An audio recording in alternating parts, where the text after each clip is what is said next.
I had always thought my family knew me, or at least, I thought they did. I believed that after decades of birthdays, holidays, scraped knees, and whispered secrets in the dark, they would understand the quiet ways I showed love, the little sacrifices, the silent nods, the careful listening when everyone else was shouting. But life has a way of teaching you truths in a way you never expect, and I learned mine one quiet Sunday morning when the weight of being invisible finally pressed down like a hand on my chest. It started subtly, the way most things that hurt deeply do.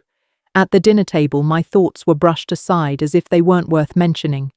My opinion about a new school project or a choice of paint color in the living room was met with a polite nod and then forgotten, like a bookmark in a book no one intended to reopen. The first time it truly cut was when I noticed no one had asked how my week went. They talked about their jobs, their friends, and their vacations, but my voice was swallowed by the hum of everyday chatter. I wanted to tell myself I was imagining it, that I was being overly sensitive, but a small, insistent part of me whispered the truth I didn't want to hear. Maybe I didn't matter as much as I thought. The first really striking moment came during a family gathering. My sister Lila had been sharing news about her promotion at work. My father and mother were listening, nodding, asking questions. I tried to jump in with a story from my own week, one that I thought was funny and relatable. My words barely made it past the edge of my lips before Lila laughed loudly and said, "Oh, that's nothing compared to my project." Everyone turned to her, their eyes bright, their attention completely swallowed. I sat there, fork frozen in my hand, pretending to smile, but inside I felt a hollow ache. My contribution, my excitement, was dismissed. That day, I realized the silence around me wasn't accidental, it was deliberate. My place in the family was shrinking, like the tide pulling away from the shore, leaving only bare sand behind. Days passed, and the pattern became undeniable. Invitations came, but I was always the last to know. Decisions were made, and I was informed, never consulted. Even my mother, who had once been my strongest ally, now spoke over me or ignored my input entirely. I remember one evening, sitting in the living room while the rest of the family planned a weekend trip.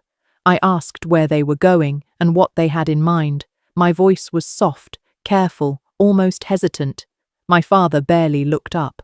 "Oh, you wouldn't want to come," he said. "It's not really your scene."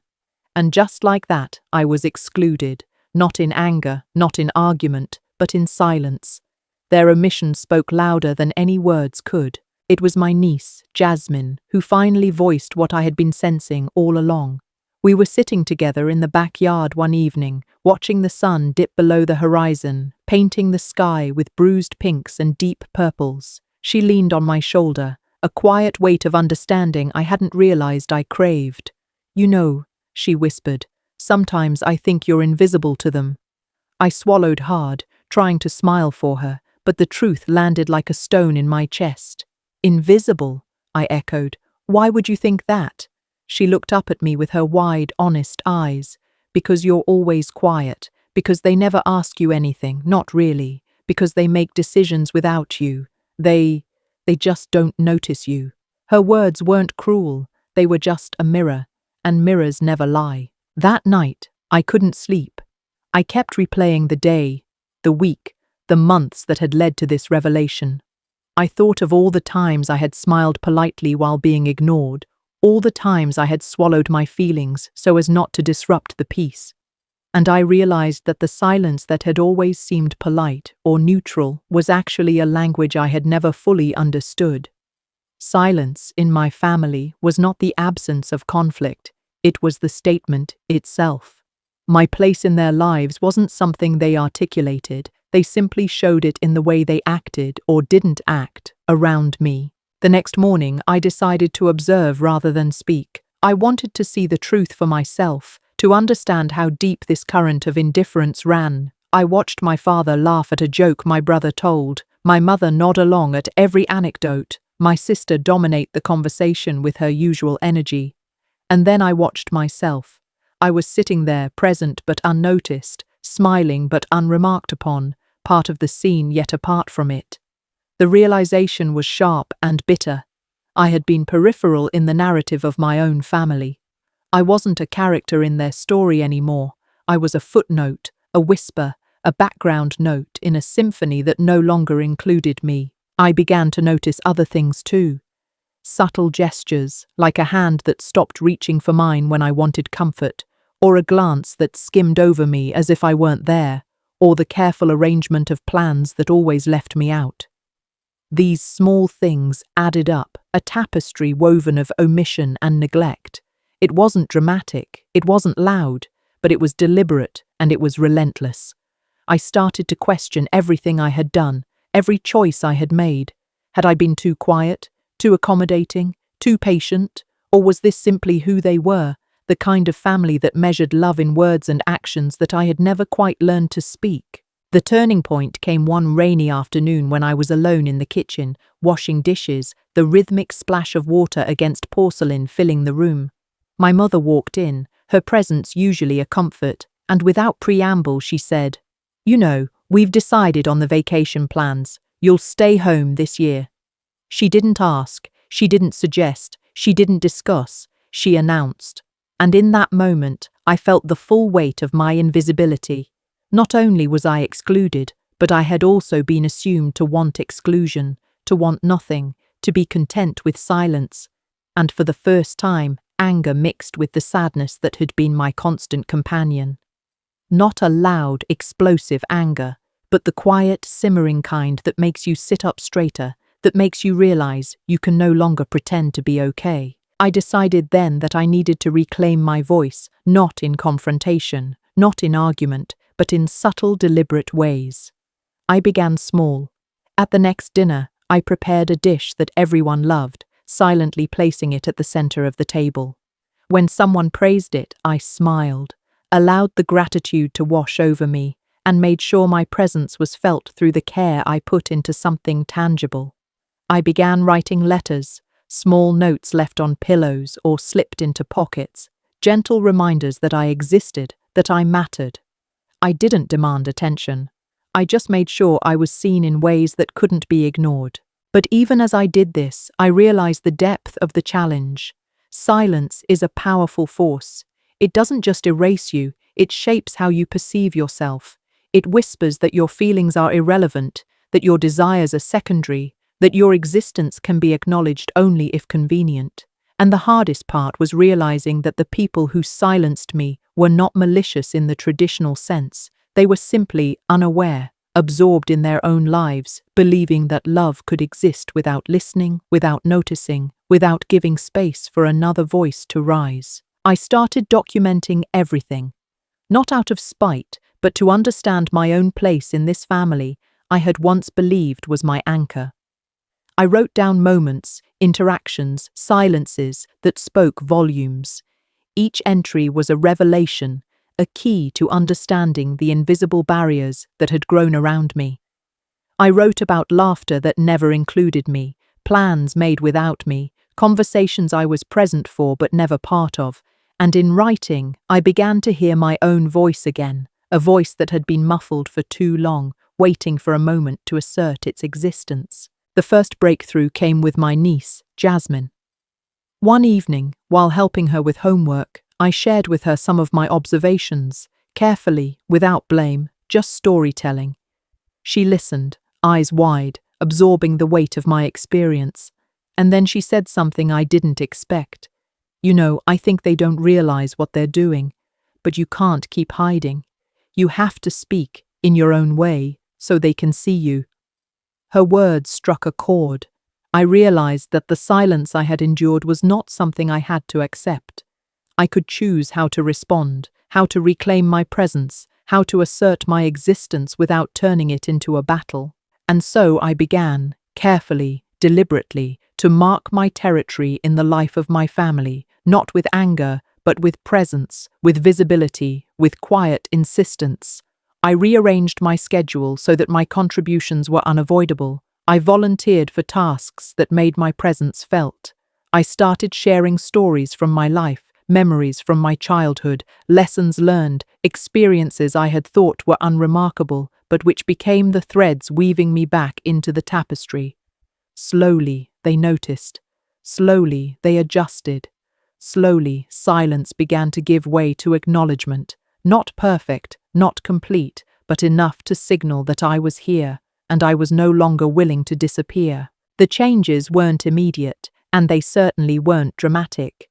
At first, my family didn't seem to notice the small shifts in my behavior. I learned quickly that years of overlooking someone don't dissolve overnight. But I reminded myself that the goal wasn't to force them to pay attention, it was to stop erasing myself. The first subtle victory came at a simple dinner. I told a story about an experience at work, one that had once been dismissed without a second thought. This time, instead of being talked over, they actually listened. My sister raised her eyebrows, leaning forward slightly, and my father even chuckled at the punchline. It wasn't an ovation, it wasn't a parade. But for me, it was a small acknowledgement of my presence, a crack in the wall that had enclosed me for so long. Encouraged, I began to take more initiative. I offered to help with tasks, not for recognition, but to make my contributions undeniable. Cooking, organizing family photos, even planning small outings, each act was a thread weaving me back into the visible fabric of my family's life. I noticed the subtle ways people reacted. My mother would glance my way when I mentioned something. My father occasionally sought my opinion when he thought no one else was paying attention. And my sister, who had once dominated every conversation, began to pause before speaking, allowing room for me to add my voice. These were small moments, almost imperceptible to an outsider, but to me, they were the first signals that my silence was no longer the default. Even as I carved out space for myself, I had to confront the feelings that had been building over years of neglect. Anger, sadness, and frustration mingled with fear and doubt. Why had they never noticed me before? Was there something wrong with me for being quiet, for not demanding attention? Or had I simply been invisible because they didn't know how to see me? These questions didn't have easy answers, but they forced me to examine my own self-worth and the ways I had unconsciously accepted being sidelined. I began to write more consistently, not just notes or observations, but reflections on what it meant to be overlooked in a family that was supposed to be a source of unconditional love. Writing became a kind of therapy, a way to untangle the threads of my feelings and recognize the patterns that had kept me silent for so long. One day, my brother invited me to help him set up a surprise for our parents' anniversary. It was a simple task, choosing flowers, arranging the table, picking out a small gift, but the significance of being included was enormous. I felt a surge of validation, a quiet pride in being part of something meaningful. As we worked together, my brother actually asked for my opinions, listening intently and considering my suggestions. That afternoon, I realized something profound. Inclusion wasn't about being loud or demanding attention. It was about creating moments where your presence could no longer be ignored, moments that required collaboration and care, moments that allowed your voice to be naturally integrated into the lives of others. Yet, despite these victories, the shadows of past neglect lingered. In family gatherings, there were still moments when my voice seemed to disappear into the background, when plans were made without my input, when casual remarks implied that my feelings or opinions didn't matter.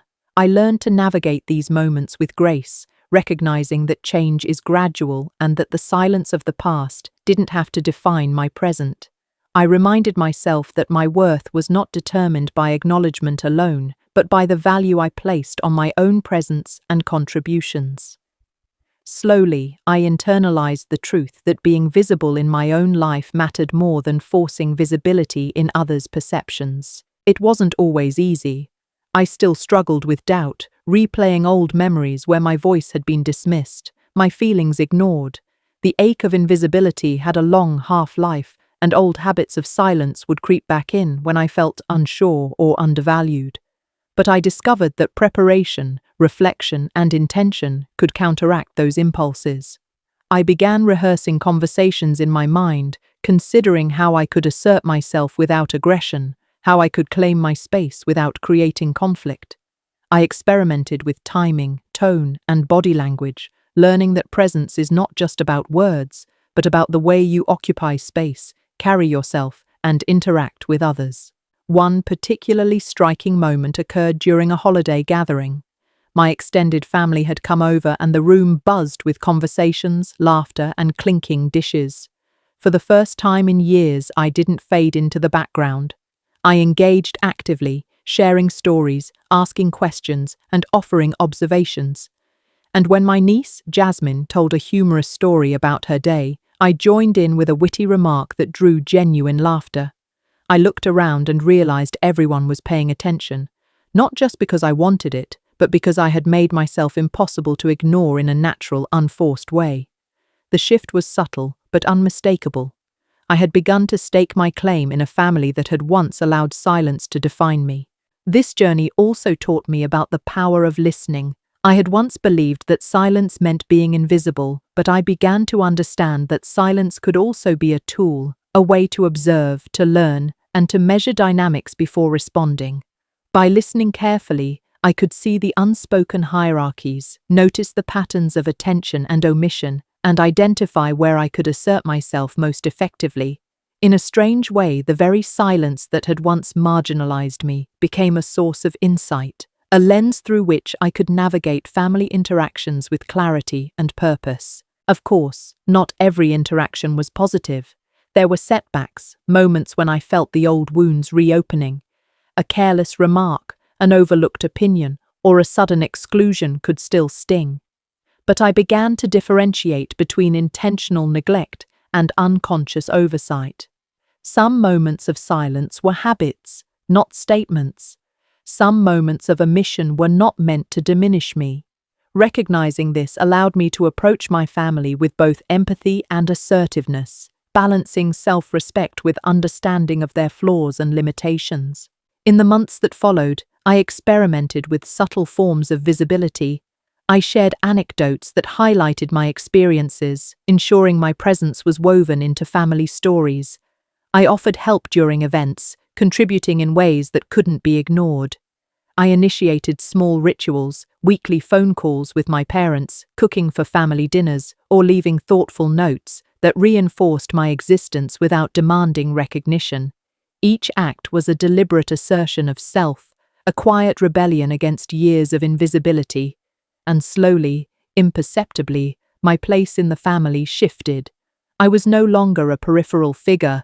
I was part of the ongoing narrative, my voice woven into the chorus rather than lost in the background. Through this process, I discovered a deeper truth. Family dynamics are complex and layered, and silence can be both oppressive and revealing. It can marginalize, but it can also illuminate. It can erase, but it can also guide you to understand your own worth. By observing, reflecting, and acting deliberately, I learned to navigate the unspoken rules of my family, to reclaim my space without confrontation, and to assert my presence in ways that felt authentic. I began to understand that being heard isn't always about volume, it's about intentionality, timing, and self-awareness. By the end of that year, the change in our family was subtle but meaningful. My parents acknowledged my contributions more consistently. My siblings began consulting me on decisions, sometimes pausing to hear my input before finalizing plans. My niece continued to see me as a model of quiet resilience, and I realized that the most important acknowledgement came from within. I had reclaimed my voice, my presence, and my dignity, not by demanding it from others, but by recognizing its inherent value in myself. The silence that once defined me no longer dictated my place. It became a canvas upon which I could paint my own narrative. Even with the progress I had made, there were moments when old patterns threatened to pull me back into invisibility.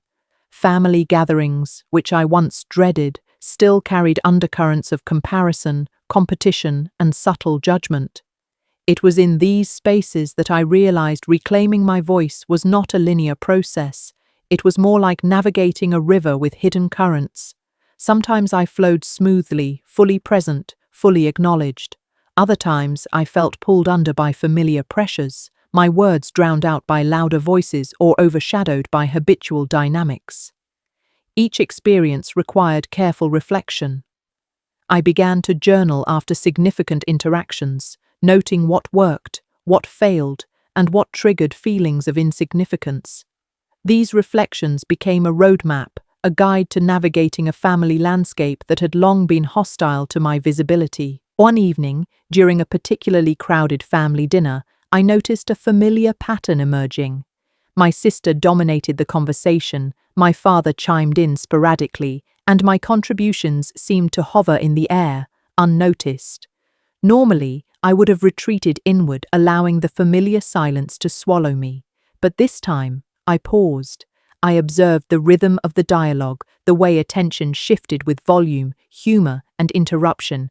Then I intervened, not forcefully, not aggressively, but deliberately. I shared a memory from our childhood that connected with something my father had just said. The room paused. My story was short, vivid, and relatable, and suddenly laughter and acknowledgement followed. I felt a thrill, not from being praised, but from realizing that my presence could naturally carve a space without demanding it.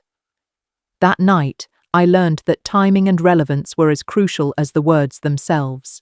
As I became more adept at asserting myself, I noticed subtle transformations in my family's behavior.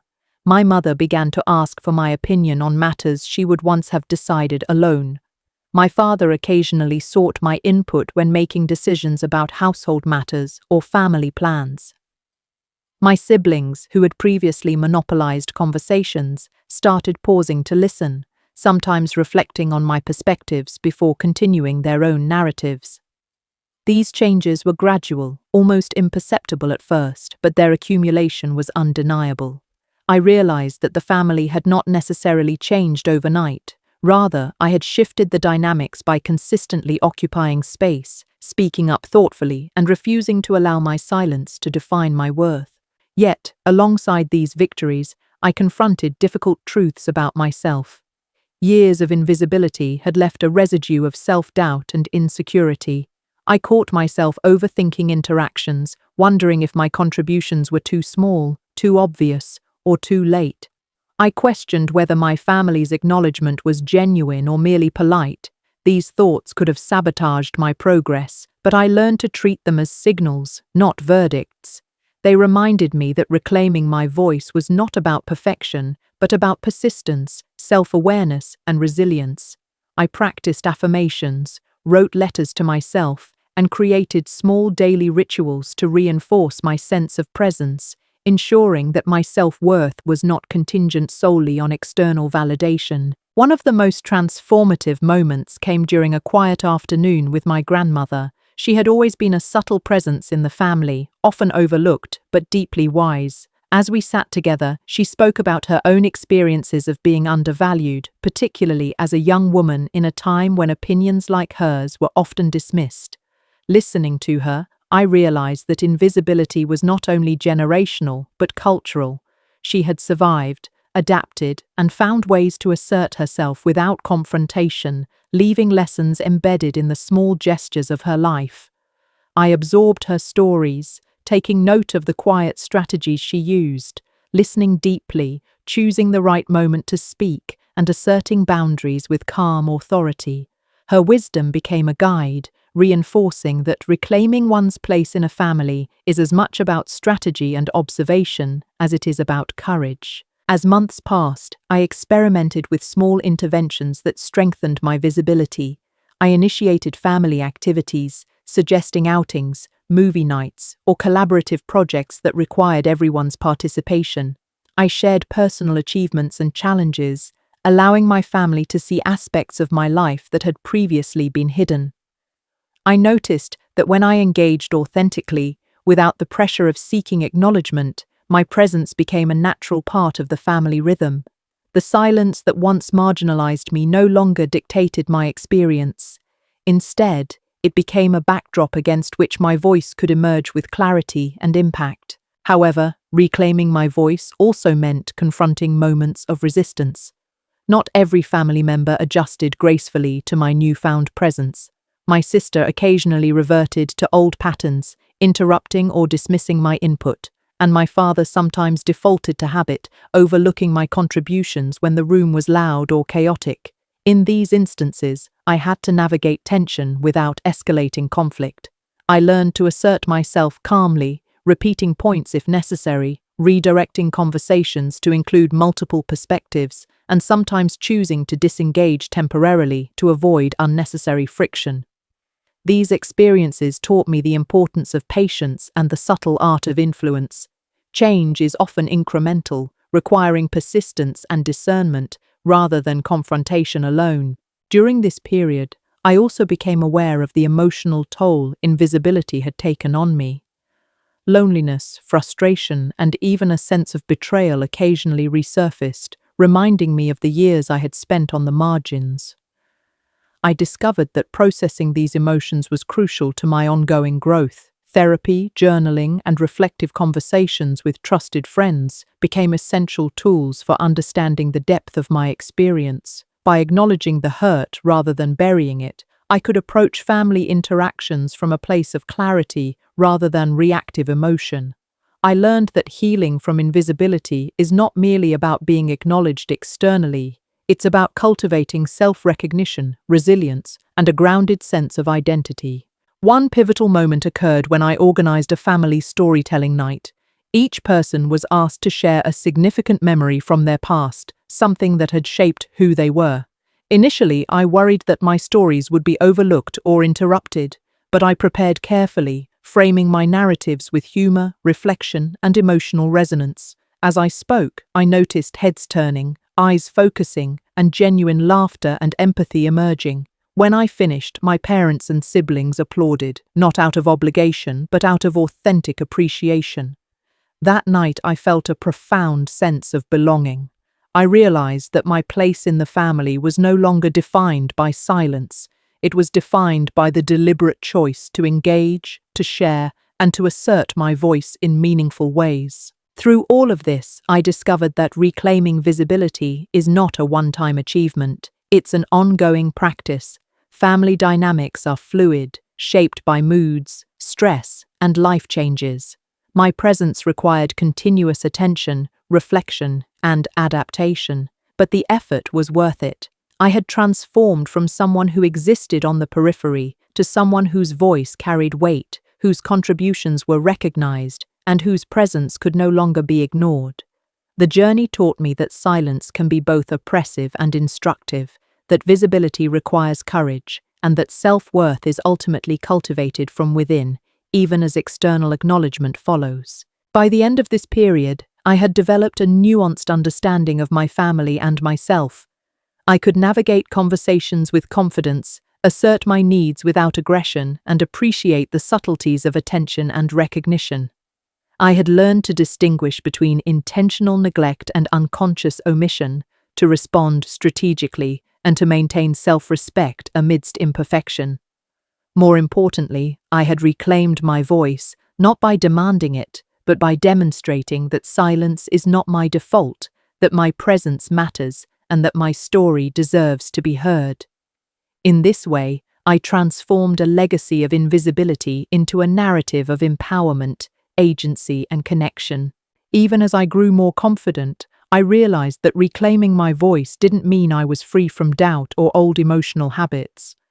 Some mornings, I woke up with a heavy sense of anticipation, wondering if the progress I had made would survive another tense dinner, a sarcastic remark, or a subtle dismissal. These moments reminded me that the family environment had its own inertia, shaped by years of habit and expectation. Yet, instead of shrinking back into silence, I began to see these moments as opportunities. Each interaction was a test, a chance to practice the tools I had been cultivating: patience, timing, clarity, and resilience.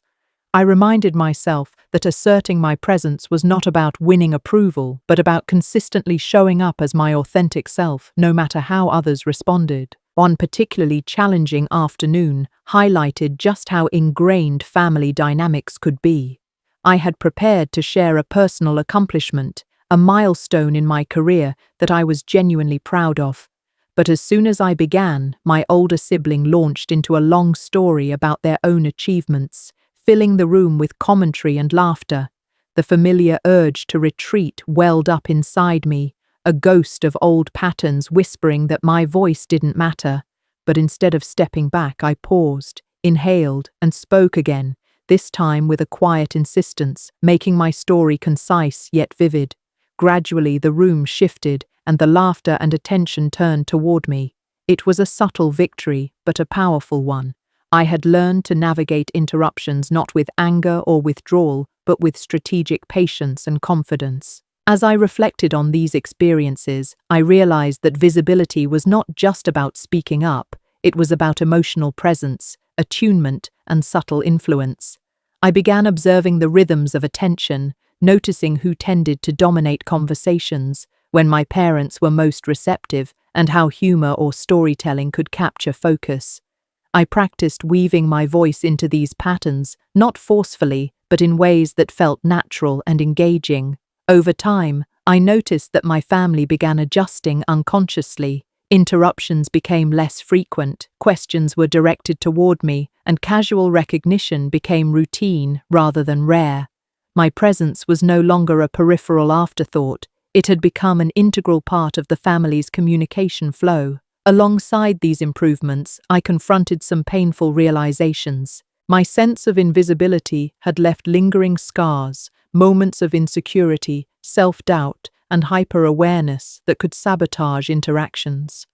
I noticed that I sometimes over-explained, seeking validation that wasn't required, or hesitated to share fully, fearing dismissal. Recognizing these tendencies was uncomfortable, but it was essential. I began to address them systematically, writing down triggers, practicing mindfulness to stay grounded in the present, and rehearsing interactions mentally to reduce anxiety. Slowly, I learned that my worth did not depend on immediate acknowledgement. My voice mattered because it was mine, and consistently occupying space was itself an act of empowerment. One of the most profound shifts occurred when I began initiating family rituals that encouraged collaboration and listening. I suggested a weekly sharing circle where each person could talk about their week without interruption. At first, participation was tentative. My family was unused to structured attention, but the rhythm gradually took hold. People began respecting each other's speaking turns, and I noticed that even my quieter siblings started opening up in ways they hadn't before. In these circles, I observed something crucial. When people are given space to express themselves without judgment or competition, the dynamics change fundamentally. Silence no longer had the power to marginalize. Intentional attention created a new family language, one in which each voice had weight. Despite these successes, there were setbacks. Old habits and unconscious biases persisted, especially in high-stress situations. Arguments over trivial matters could still devolve into patterns where my contributions were overlooked. At times, I felt exhausted from continuously asserting myself, as if each interaction required a deliberate performance of presence. I began to understand that visibility was not a fixed state, but an ongoing practice, one that required both endurance and adaptability. I developed strategies to navigate these setbacks, choosing when to assert myself, when to step back, and how to maintain composure while preserving dignity. I learned that persistence, rather than perfection, was the key to sustaining presence in a family environment that had historically minimized me. Therapeutic support and reflective practices became invaluable during this period. Writing, meditation, and conversations with trusted friends offered mirrors to understand my emotions, helping me separate old wounds from present realities. I discovered that some of my reactions, frustration, defensiveness, or self-doubt, were echoes of past neglect rather than reflections of my current worth. This awareness allowed me to respond rather than react, to engage with my family from a place of clarity rather than unresolved pain. Gradually, I felt a sense of emotional autonomy. My self-perception no longer depended entirely on external validation. This shift reinforced my confidence and strengthened my ability to claim space without aggression or apology. A turning point came during a family vacation.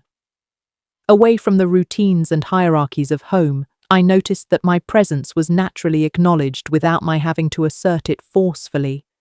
Conversations flowed more evenly, laughter included me as much as anyone else, and decision-making felt collaborative rather than competitive. This experience crystallized a realization. My voice had been present all along. What had changed was my willingness to occupy it intentionally. By consistently asserting myself in small ways at home, I had trained both myself and my family to recognize and respect my presence. The freedom I felt on that trip was a tangible confirmation of the internal work I had been doing for months.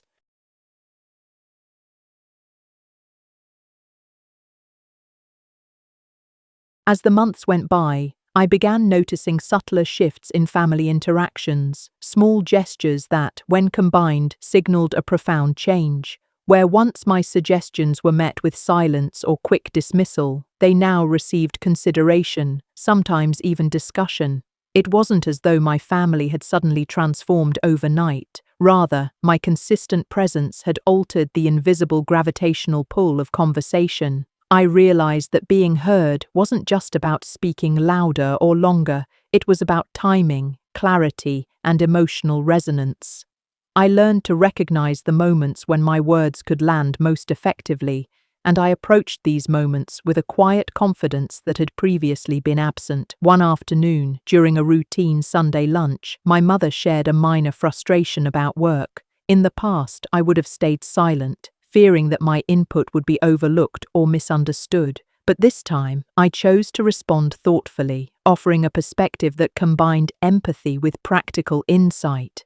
To my surprise, my mother paused, looked at me, and said something I had rarely heard. "That's a really good point. I hadn't thought of it that way." The words were brief, but they carried immense weight. I realized that these moments of acknowledgement, though small, were cumulative. They built a new framework of recognition over time, a framework in which my voice was no longer incidental, but expected and valued. The journey wasn't linear, of course. There were regressions, days when old patterns reasserted themselves. A sarcastic comment from my sibling, a dismissive glance from a parent, or even my own internal self-doubt could trigger the familiar ache of invisibility. But each time I reminded myself that presence is a practice, not a permanent state. I began developing personal rituals to fortify my confidence before challenging interactions, short breathing exercises, silently rehearsing points I wanted to make, or journaling to clarify my emotions. These preparatory acts became small anchors, helping me maintain poise and focus even in moments that previously would have left me shrinking back. During one particularly intense family discussion about financial planning, I noticed the old pattern emerging. My ideas were interrupted, and my contributions were initially ignored. Instead of retreating, I employed a strategy I had been refining. I paused deliberately, made eye contact with my parents, and calmly restated my point with added clarity. The room fell silent for a beat, a subtle acknowledgement that my voice now carried authority. When my suggestion was finally considered, I felt an unexpected surge of validation, not just for being heard, but for mastering the art of claiming presence without confrontation.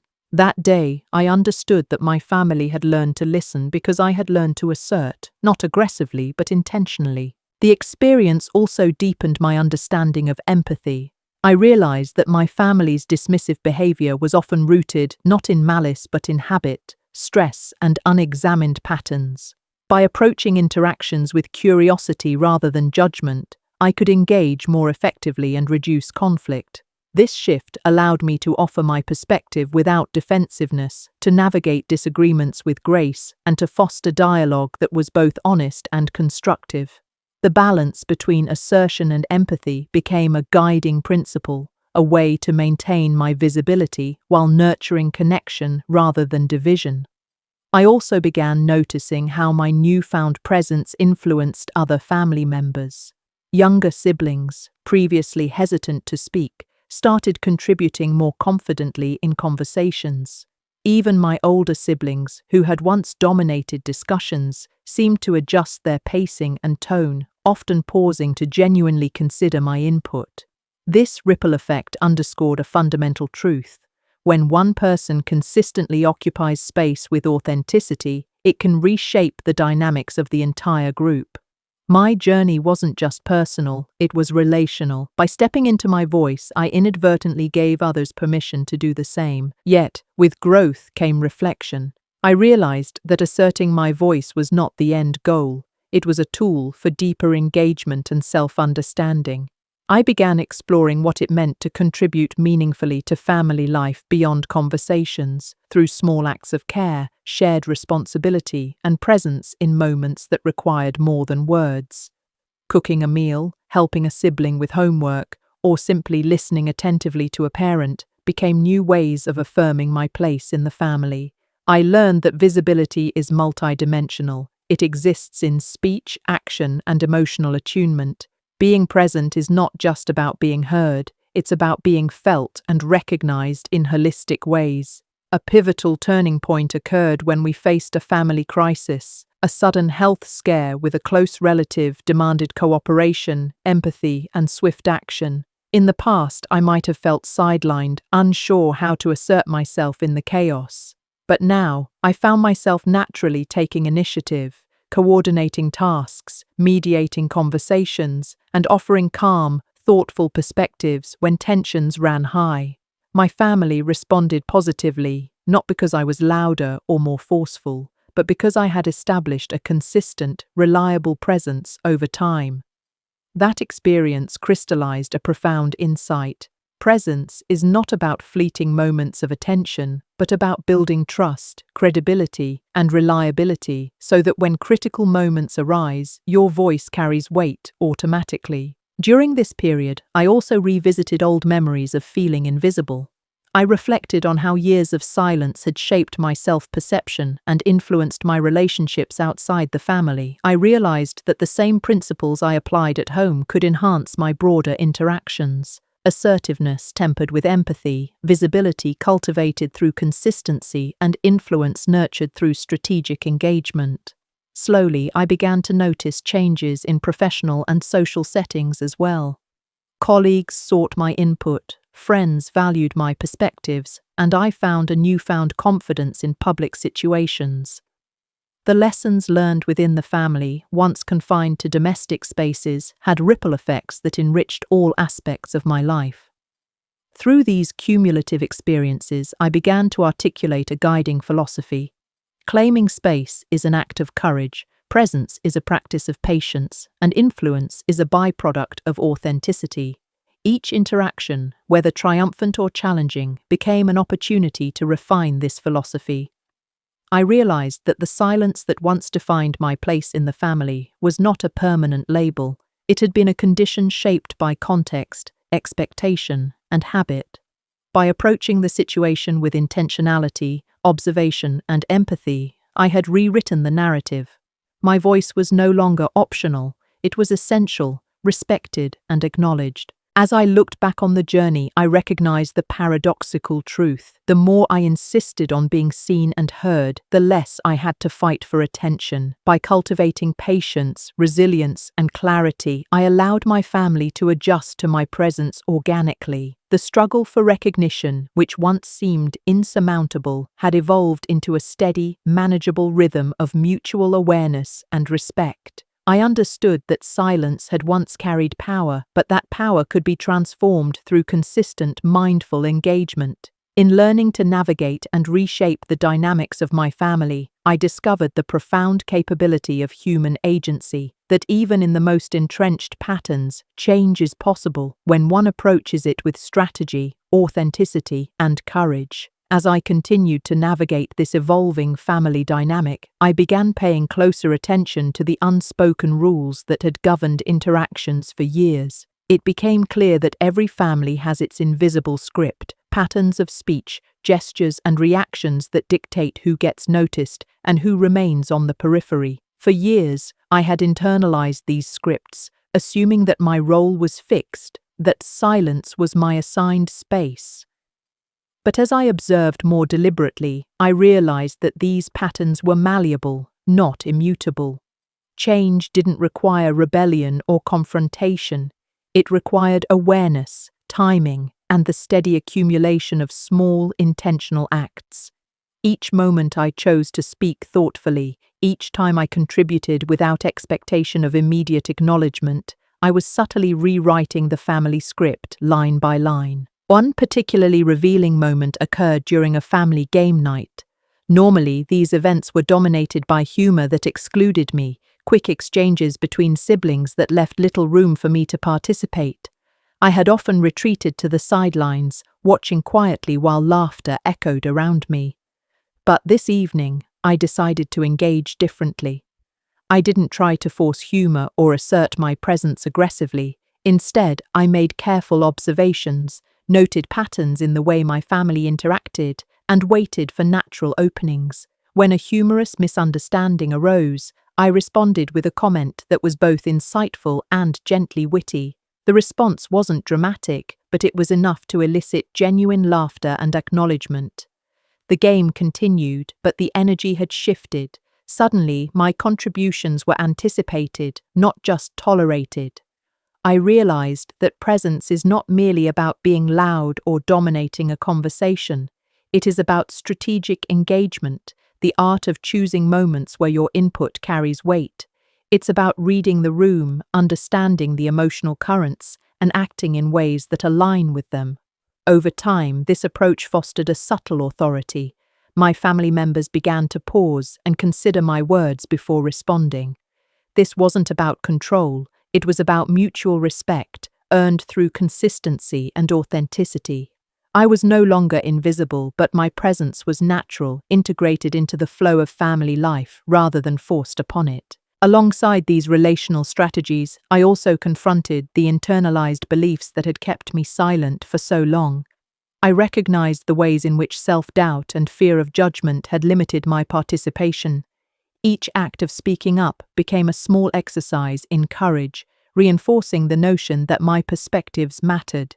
I journaled extensively during this period, documenting interactions, reflecting on patterns, and analyzing responses. Writing became a tool for self-clarity, allowing me to disentangle past conditioning from present opportunities. By externalizing my thoughts, I could see the trajectory of growth more clearly, recognizing the incremental progress that might otherwise have gone unnoticed. The evolution of my voice within the family also taught me about boundaries. As I became more present, it was tempting to overextend myself, to assert in every situation to reinforce visibility. But I discovered that selective engagement was far more effective. Choosing moments of strategic contribution ensured that my input retained significance rather than becoming background noise. This approach reinforced the principle that presence is not about quantity but quality. It also deepened my empathy, as I could better appreciate why certain family members behaved as they did, and how giving space to others allowed for healthier, more balanced interactions. An unexpected benefit of this journey was the strengthening of my relationships beyond the immediate family. Friends noticed my increased confidence, colleagues sought my perspectives, and acquaintances responded to a newfound assertiveness that was calm rather than aggressive. I began to understand that family dynamics are microcosms of larger social patterns. Learning to navigate my role within a complex, emotionally charged environment equipped me with skills transferable to professional, social, and romantic contexts. Listening deeply, asserting thoughtfully, and observing attentively became tools for broader interpersonal success. One particularly powerful realization was the connection between silence and power. For years, I had equated silence with weakness, assuming that unspoken thoughts had no impact. But over time, I understood that silence, when combined with patience and timing, could be a tool for influence rather than subjugation. There were moments when remaining quiet allowed me to observe, understand, and choose the precise moment to speak, ensuring that my words carried maximum weight. This strategic use of silence transformed it from a source of frustration into a source of subtle authority. I had learned that influence often arises not from constant vocalization, but from deliberate, thoughtful intervention. I also began exploring emotional intelligence as a complement to communication skills. I noticed how small gestures, a nod, a pause, an empathetic look, could communicate as much as words, sometimes more. By aligning my verbal contributions with nonverbal signals, I created a sense of coherence and authenticity that made it easier for my family to respond positively. Emotional intelligence became a bridge, connecting my internal confidence with the external validation I sought. This alignment of internal and external presence strengthened my ability to navigate conflicts, diffuse tension, and foster cooperation. Through these cumulative experiences, I developed a nuanced understanding of family roles. I realized that every family member occupies multiple positions: caretaker, joker, mediator, critic, and these roles can shift depending on context. By recognizing and responding to these fluid dynamics, I could participate more effectively without challenging or threatening the established hierarchy. This perspective transformed my approach from reactive to proactive. I no longer waited to be acknowledged. I created opportunities for meaningful engagement, anticipating needs and contributing thoughtfully. As my presence became more integrated, I also noticed a shift in how my family perceived me. Respect replaced dismissal, consideration replaced indifference, and curiosity replaced assumption. It wasn't an immediate transformation, but the cumulative effect was undeniable. The space I had once occupied silently was now shared consciously and collaboratively. I had not only claimed visibility, but had also contributed to a more balanced, inclusive family dynamic. The journey reinforced a central truth: visibility is not a gift granted by others, but a responsibility cultivated through consistent action, empathy, and strategic awareness. By this point, I understood that claiming my place in the family was both an internal and external process. Internally, it required self-assurance, reflection, and emotional regulation. Externally, it required observation, timing, and relational intelligence. The intersection of these domains created a new paradigm, one in which I could navigate interactions fluidly, assertively, and empathetically. This dual approach reinforced the idea that presence is not a static state, but a dynamic practice, continually refined through experience and reflection. As I reflected on the journey so far, I realized that the silence that once defined my role had not been a permanent verdict, but a temporary condition. Through patience, observation, strategic engagement, and self-awareness, I had transformed my family interactions from a landscape of invisibility to one of recognition and influence. The journey had required resilience, courage, and careful reflection, but it had also revealed the profound capability of human agency, that even deeply entrenched patterns can shift when approached thoughtfully and consistently. The next phase of my journey involved confronting the subtle ways in which family hierarchies influence not only interactions, but also expectations. I began noticing how decisions, both trivial and significant, were often made without consulting certain members, as if their input were inconsequential. For years, I had silently accepted this pattern, internalizing the message that my voice carried less weight. But as I became more aware of these dynamics, I realized that challenging them didn't require confrontation or rebellion. It required measured participation, thoughtful contribution, and a willingness to assert boundaries when necessary. I started by offering input in smaller decisions, those everyday choices that seemed mundane, but were, in fact, reflective of underlying power structures. One evening, during a discussion about a family vacation, I noticed an opportunity. Previously, suggestions were made and decisions finalized without my input. This time, I listened carefully, observed the tone and openness of each family member, and waited for a natural opening. When the moment arrived, I spoke clearly, offering a well-considered suggestion that balanced practicality with creativity. The response was surprising. Instead of brushing aside my idea, my family considered it seriously, weighing the pros and cons. This interaction, though seemingly minor, marked a turning point. It was a tangible demonstration that thoughtful participation could reshape perceptions and influence outcomes without causing conflict or resentment. Alongside asserting my voice in decision-making, I also learned to navigate the emotional undercurrents of family life with greater sophistication. I observed patterns of tension, empathy, and unspoken needs, recognizing that understanding these emotional landscapes was crucial for meaningful engagement. For example, when a sibling displayed frustration or withdrawal, I learned to respond with attentiveness rather than defensiveness, acknowledging feelings without absorbing negativity. This emotional intelligence allowed me to engage more effectively, fostering a sense of trust and reliability that subtly shifted my perceived role. Over time, my family began to see me as a contributor not just of ideas, but of stability and insight, a presence that enhanced, rather than disrupted, the group dynamic. As these experiences accumulated, I began to recognize the importance of narrative in family life. Every family tells stories about the past, about achievements, about who counts in various ways. I noticed how my own narratives had often been omitted or minimized, not through malice but through habit and oversight. To reclaim my place, I started sharing anecdotes and reflections, weaving my experiences into the broader family story. I didn't dominate the conversation. I integrated my voice organically, allowing my perspectives to become part of the shared memory.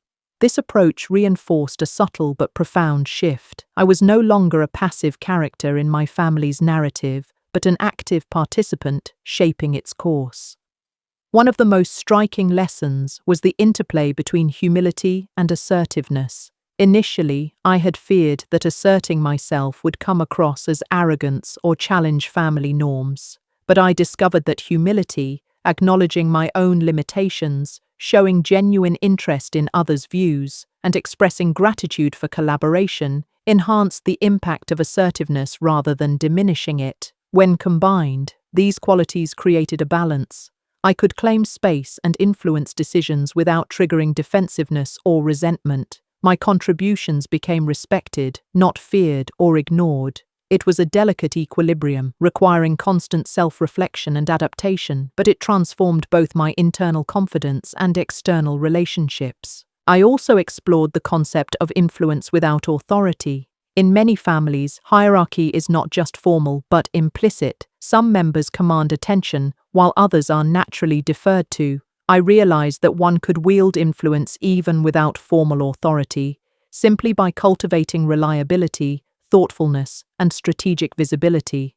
For example, when family members faced a conflict, I began offering mediation that was neutral yet perceptive, identifying common ground without taking sides.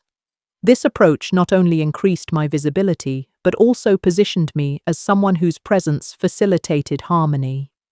Influence, I learned, is not about control. It is about creating environments where contributions are valued and considered. Another layer of understanding emerged when I considered generational patterns. Families often carry legacies of communication styles, emotional expression, and conflict resolution. I reflected on how my parents' upbringing, their cultural expectations, and historical context shaped the way they interacted with me and my siblings. Recognizing these patterns allowed me to approach interactions with empathy rather than judgment, understanding that behaviors were often conditioned rather than malicious. This perspective reframed my role. I was not merely reacting to perceived slights, but navigating a complex web of inherited behaviors and unspoken rules. Awareness of these patterns gave me a roadmap for engagement, highlighting both opportunities and pitfalls. As I continued to assert my presence and navigate these dynamics, I encountered resistance, not overt hostility, but subtle attempts to maintain old hierarchies. There were moments when my suggestions were quietly dismissed, when laughter at my contributions carried a tinge of condescension, or when my attempts to mediate were met with skepticism. Each instance required discernment. Some battles were worth pursuing, while others were better observed and noted for future opportunity. This taught me the value of patience and strategic timing. Influence, I realized, is cumulative. Consistent, thoughtful contributions gradually reshape perceptions, often more effectively than immediate confrontation. Throughout this period, I also became acutely aware of self-perception. How I viewed myself in relation to my family influenced every interaction. If I approached conversations with self-doubt, I invited dismissal. If I embraced confidence tempered with empathy, I commanded respect naturally. Shifting internal narratives from "I am the silent one" to "I have valuable perspectives to offer" required intentional effort.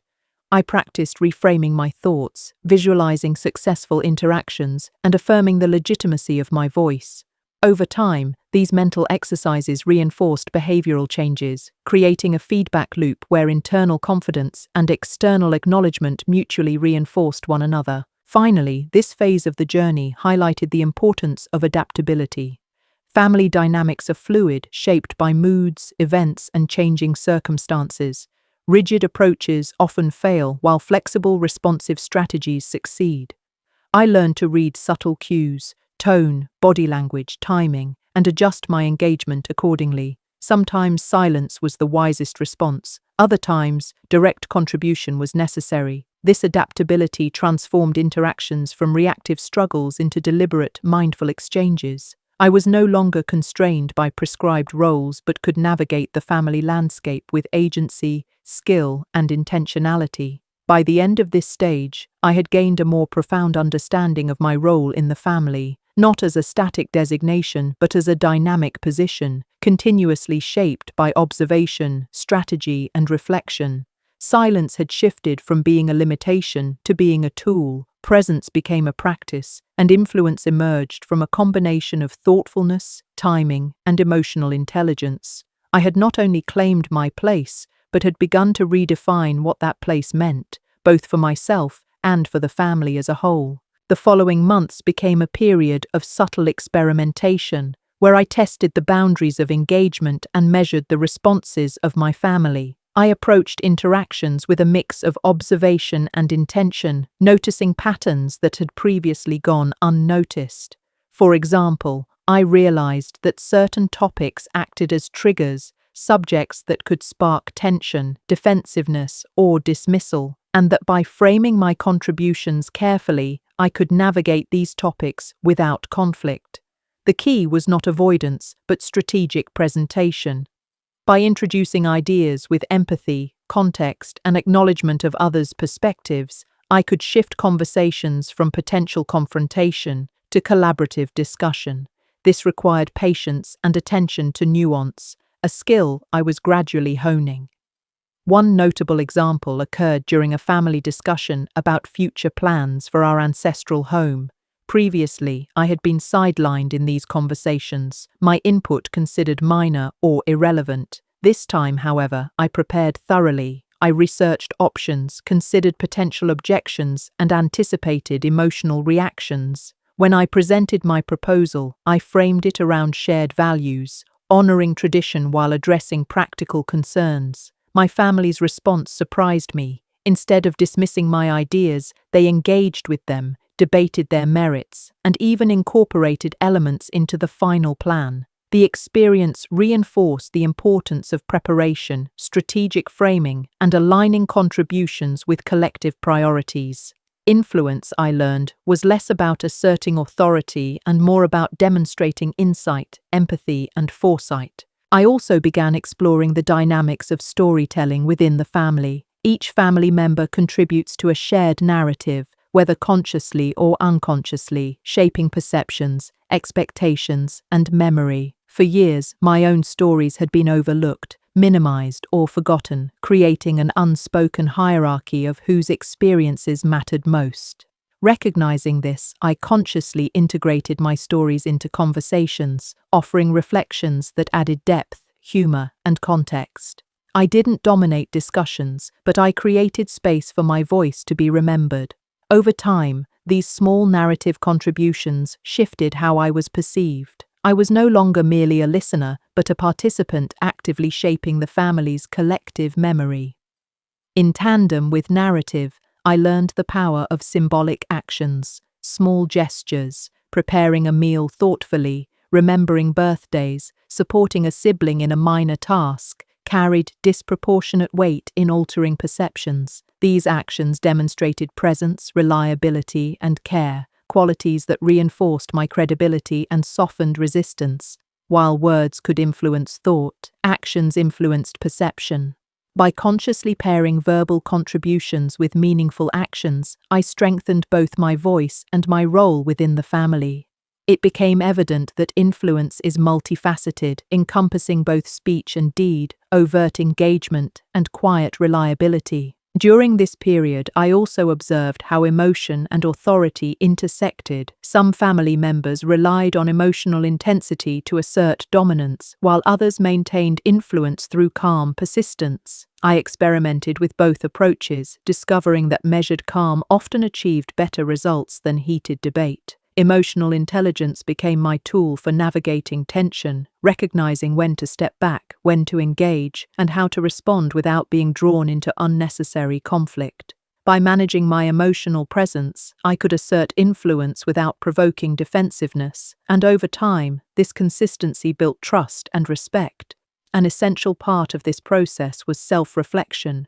Each interaction provided insight into my own tendencies, assumptions, and reactions. I kept a mental journal, analyzing conversations, noting patterns, and identifying opportunities for improvement.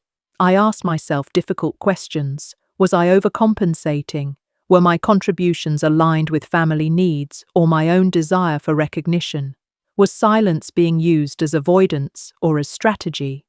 These reflections allowed me to fine-tune my approach, balancing assertiveness with sensitivity and ambition with humility. Over time, my self-awareness became a strategic asset, guiding interactions with precision and thoughtfulness. I also began to recognize the role of perception in family dynamics. How I perceived my own role influenced how others perceived me, creating a feedback loop. If I viewed myself as insignificant, others often mirrored that assessment. If I viewed myself as capable and thoughtful, they adjusted their expectations accordingly. This realization transformed my internal narrative. I moved from seeing myself as the silent observer to seeing myself as an active, competent participant. Changing my self-perception did not require confrontation. It required internal conviction, consistency, and patience. Slowly but surely, this shift began to reflect outwardly in the way family members responded to me. Conflict remained inevitable, but its nature changed. In the past, disagreements had been jarring, often leaving me feeling marginalized or unheard. Now, conflict became an opportunity to practice strategy, patience, and empathy. I learned to differentiate between conflicts worth pursuing and those better observed, choosing when to speak, when to listen, and when to defer. This selective engagement minimized unnecessary tension while maximizing influence. The ability to navigate disagreement with composure and insight further solidified my emerging presence within the family, demonstrating that influence does not require dominance, but skillful engagement. As I integrated these lessons, I also encountered moments of doubt. Change is rarely linear, and old patterns persisted in subtle ways.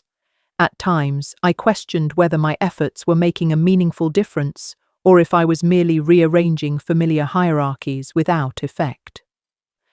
During these moments, I returned to the principle of cumulative influence. Each thoughtful contribution, each intentional action, each subtle assertion of presence was part of a larger process. Transformation rarely occurs in a single gesture. It is the accumulation of consistent effort that reshapes relationships and perceptions. Holding this perspective allowed me to maintain focus, resilience, and purpose. By now, I had come to appreciate that the family is a living system with interdependent roles, histories, and expectations. My journey was not about claiming dominance, but about cultivating presence, influence, and trust within this ecosystem. Every conversation, every gesture, every shared memory was an opportunity to redefine my role subtly but meaningfully. Silence had transformed from a symbol of exclusion into a tool for observation, strategy, and thoughtful engagement. I was no longer merely responding to the family's dynamics. I was actively shaping them, one interaction at a time. This phase also highlighted the importance of intentional visibility. Previously, I had remained on the periphery, believing that contributions would naturally be noticed.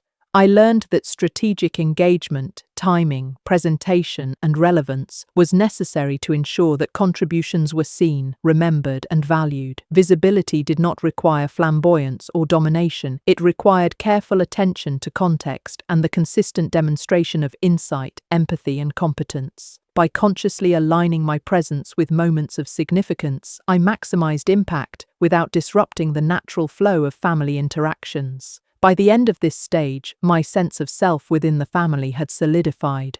I understood that influence and recognition are earned gradually through a combination of observation, strategic contribution, emotional intelligence, and consistent action. Silence had ceased to be a limitation. It had become a tool for understanding, positioning, and deliberate engagement. The family hierarchy remained, but my role within it was now actively shaped by choice rather than circumstance. I had moved from passive observation to thoughtful participation, from marginalization to subtle authority, and from invisibility to a recognized presence. The final phase of my journey was about integration, bringing together observation, strategy, narrative, action, and self-awareness into a coherent presence. By now, I understood that my role in the family was not static. It evolved with every conversation, gesture, and shared experience. The careful balance of voice and silence, action and reflection, empathy and assertiveness became second nature. I no longer measured my worth by the immediate recognition I received, but by the consistent, thoughtful contribution I offered over time. In practice, this meant that every interaction, whether casual or serious, was an opportunity to reinforce my presence. I spoke when my words added value, listened when my silence offered insight, and acted in ways that demonstrated care and reliability. Family members responded differently than before. They sought my input on decisions, considered my perspective in planning, and even acknowledged contributions I had once feared would be overlooked. Influence had become subtle, systemic, and self-reinforcing. I realized that true participation was not about controlling outcomes, but about shaping the environment through consistent, meaningful engagement. Perhaps the most profound change was internal. I no longer felt invisible or insignificant. I carried the quiet confidence that comes from understanding one's value and the patience to see it recognized over time. Silence, once a symbol of marginalization, had become a lens for understanding and a tool for positioning. Every gesture, word, and choice was imbued with intentionality, reflecting both who I was and how I wished to be perceived. In embracing this approach, I discovered not only my place within the family, but also a deeper understanding of influence, connection, and presence that extended far beyond familial relationships. The journey also revealed that family dynamics are fluid, shaped not only by hierarchy, but by trust, consistency, and emotional resonance. I had witnessed firsthand how influence could grow quietly, reinforced by thoughtful contribution, emotional intelligence, and strategic engagement. I had seen how stories shape perception, how actions speak louder than words, and how self-awareness amplifies impact.